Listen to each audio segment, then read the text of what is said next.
Tenemos ahora un ejercicio en el cual aparece un trapecio. Se conoce del trapecio que debe ser un cuadrilátero con dos lados paralelos. Veamos. Los vértices de este trapecio, dice, son A, B, C y D. Entre paréntesis se nos indica quiénes son los lados paralelos, BC con AD. Podemos empezar con un trapecio más o menos como este. Vértice A, B, C y D. Ahí están. Este lado viene a ser por lo tanto la base menor y aquí abajo tenemos la base mayor. Se traza, dice, la altura BH, ¿no? Desde este vértice B tendrá que caer la altura BH, siendo H precisamente el pie de dicha altura, ¿no? Como debe ser altura, el ángulo acá formado debe ser un ángulo recto. Además se nos dice que el segmento AH es de 2 unidades. Ahí está, le colocamos las 2 unidades a este segmento AH. Y el segmento HD es de 9 unidades, más largo por cierto, 9 unidades para dicho segmento. El segmento BC, que viene a ser como decíamos la base menor, este solamente tendrá 3 unidades.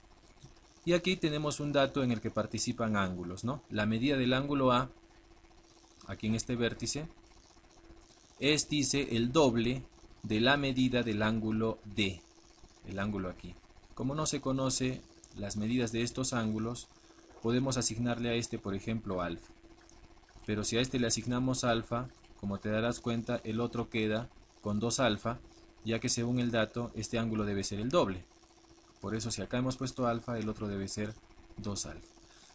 Bueno, con esos datos, finalmente, el enunciado del problema nos pide hallar cuánto mide, ¿no?, el segmento AB, ¿sí?, que aparece aquí, que viene a ser uno de los lados no paralelos. X le estamos colocando ya que resulta ser nuestra incógnita. Vamos ahora a trazar otra altura, pero la que cae desde el vértice C, de tal manera que esta altura vendría, como decíamos, desde el vértice C. No, por supuesto van a tener la misma medida y el ángulo aquí abajo también tendría que ser, por lo tanto, un ángulo recto. ¿Sí? Observarán ustedes que la figura que se nos acaba de formar aquí es un pequeño rectángulo. De tal manera que como este lado aquí arriba mide 3, se puede afirmar que el lado acá abajo también debe medir 3. Como desde H hasta D se conoce que la longitud toda es 9, si la longitud de acá sería 3, entonces el resto debe ser 6 unidades, ¿no? De tal manera que este 9 se repartiría, ¿no?, en 3 unidades para este segmento y 6 unidades para el otro, ¿sí? Como se podrá observar, 3 y 6. Perfecto.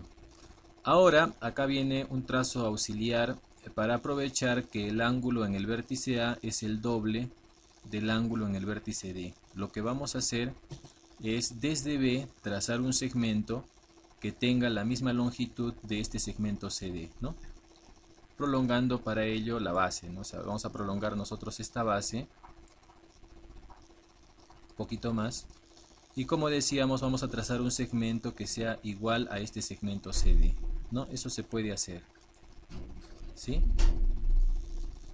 ¿Se dan cuenta? Por eso le hemos puesto una barrita a cada uno de estos segmentos para indicar que tienen la misma medida.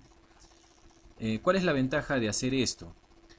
Obtendríamos nosotros un trapecio que resultaría ser isósceles al tener estos lados laterales de la misma longitud, y por lo tanto el ángulo en este vértice tendría que ser igual a este otro ángulo, ¿no? Como acá tenemos alfa, el ángulo acá también debe ser alfa, ¿sí? Es un trapecio isósceles, por lo tanto, ¿verdad? Muy bien.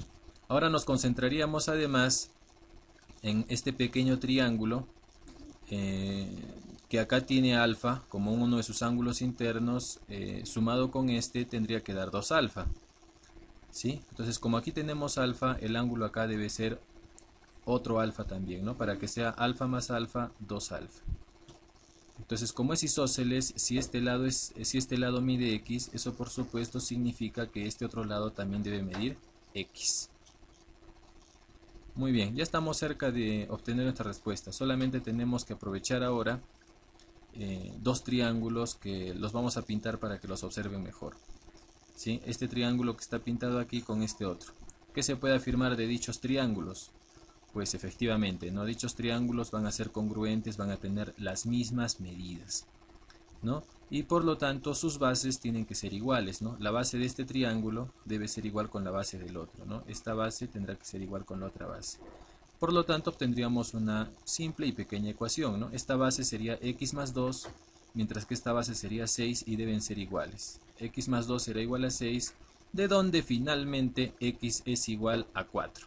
La respuesta a nuestro ejercicio.